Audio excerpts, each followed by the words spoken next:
அனைவருக்குமே வணக்கம்.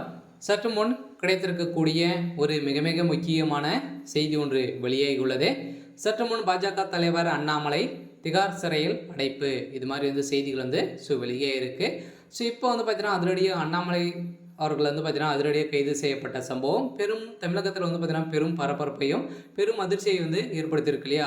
பாஜகவுடைய நிர்வாகிகள் அனைவருமே சேர்ந்து போராட்டத்தில் ஈடுபட்ட சம்பவத்தினால்தான் இப்போ அண்ணாமலை அவர்கள் அனுமதியின்றி கூட்டத்தை கூட்டி கண்டன ஆர்ப்பாட்டம் நடத்திய சம்பவத்தினால அண்ணாமலை அவர்கள் இப்போ திகார் சிறையில் அடைக்கப்பட்ட சம்பவம் தான் பெரும் அதிர்ச்சியை ஏற்படுத்தியிருக்கு.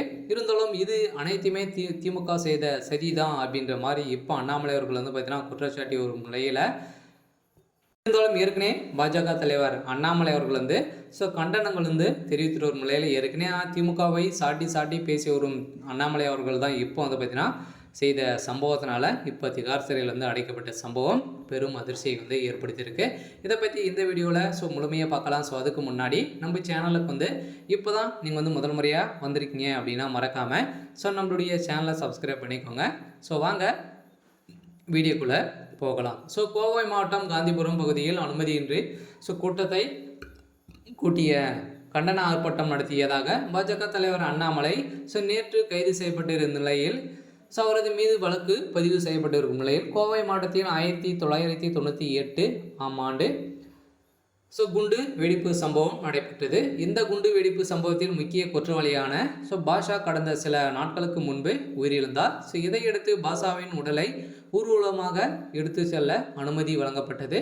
ஊர்வலத்திற்கு பாஜக கண்டனங்களை தெரிவித்து வருகிறது. இந்த நிலையில் பாஜக மற்றும் இந்து அமைப்புகள் சார்பில் கருத்து தின பேரணிக்கு நேற்று அழைப்பு விடுவிக்கும் நிலையில் பாஜக மாநில தலைவர் அண்ணாமலை தலைமையில் கோவை VK மோகன் சாலையில் கருப்பு பேரணி நடத்தப்பட்டிருந்த நிலையில் அப்போது அண்ணாமலை பேசியும் நிலையில் 2022ஆம் ஆண்டு மனித வெடி குண்டாக மாறிய கோவை தாக்கமிட்ட திட்டமிட்டனர்.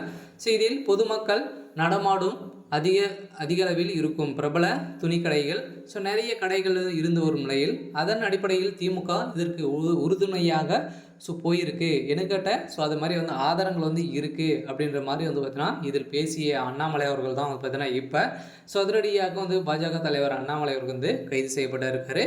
இந்த ஒரு விஷயத்துக்காக மட்டுமே அண்ணாமலை அவர்கள் கைது செய்யப்பட்ட சம்பவம். அதுக்கப்புறம் பார்த்தீங்கன்னா 250 பேருக்கும் மேற்பட்ட காயமடைந்து பாஷாவை அப்பா என்று சீமான் கூறியிருந்த நிலையில் பின்னர் இதுக்கப்புறம் அண்ணாமலையோடு 150 பேரும் பார்த்தீங்கன்னா கைது செய்யப்பட்ட சம்பவம் தான் பிஜேபிக்கு இடையே பெரும் அதிர்ச்சியை ஏற்படுத்தியிருக்கு. இருந்தாலும் இப்போ தலைமையாக பார்த்தீங்கன்னா பிஜேபி தான் இருக்கு இல்லையா. இருந்தாலும் திமுகவுக்கு ஒரு மரணடியாக கொடுக்கக்கூடிய நிலைமை கூடிய விரைவில் வரும் அப்படின்ற மாதிரி தான் இப்போ பேசி வரும் நிலையில் இதன் அடிப்படையில் தான் அண்ணாமலை அவர்கள் பார்த்தீங்கன்னா கைது செய்யப்பட்டிருக்காரு.